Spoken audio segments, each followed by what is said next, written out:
বরফ পড়লেও মেয়েরা কোনোদিনও বিয়া বাড়িতে সোয়েটার পরবো না। হ্যাঁ, আমি এটা একলা না, সব মেয়েরাই। যত ঠান্ডা পড়ুক বিয়া বাড়ি মানে সোয়েটার পরা যাইব না।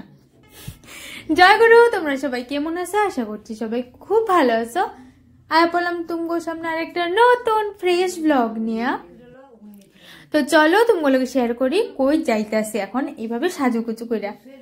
তো আমারই কিন্তু শাড়ি পরাই দিতেছে আমার মা। তারপর রেডি হয়ে গেলাম।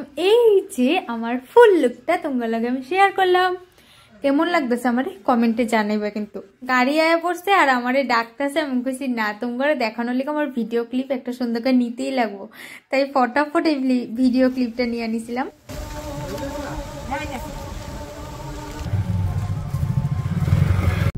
তো লোকালে ছিল না এই বিয়াটা, ঢেকাজুলিতে ছিল।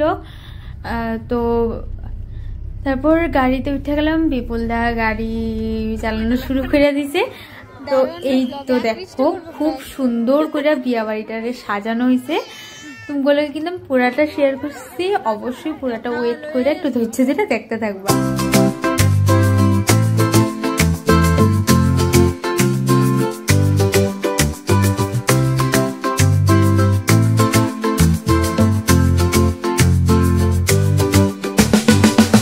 আমি গেছিলাম আমার কাকিমুনির এক ভাইয়ের রিসেপশন পার্টিতে। তো এক মামার রিসেপশনে গেছিলাম। তারপরে গেলাম গিয়া স্টার্টারের দিকে।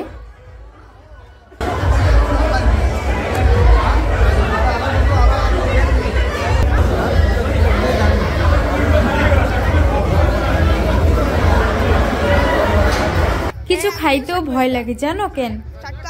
ওই যে একটা ভয় আছে না, লিপস্টিক যদি জায়গা তাহলে কি হইব। তো একটু কিছু খাওয়া দাওয়া করে গেলাম গিয়া ফটোশুট করতে। এত সুন্দর করে সাজুগুজু করছি। ফটোশুটটা হইলো মেন, ফটো না তুললে হইব। তারপর আয়সা একটু বইসা সবাই মিলে গল্প করলাম।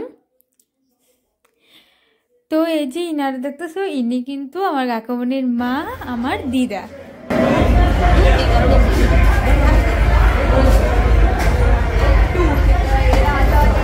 ফটো তুলতে তুলতে অনেক দেরি হয়ে গেছিল গা।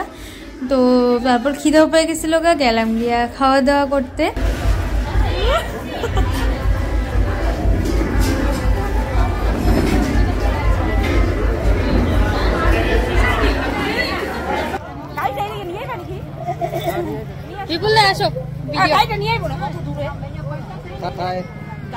এই যে আমাদের বিপুলদা যিনি গাড়ি চালায় নিয়ে আইছেন, বিপুলদা কিন্তু খুব সুন্দর সুন্দর ভিডিও করে।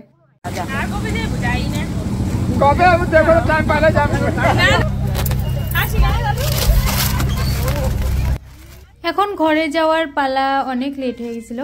তো এখন যাইতাছি বাড়িতে। তো এইভাবে দিনটা খুবই ভালো কাটলো। তো আজকের ব্লগটা এখানে শেষ হইতেছে। দেখা হইব পরের ভিডিওতে। ভিডিওটা ভালো লাগলে অবশ্যই লাইক করতে ভুলবা না। Bye bye.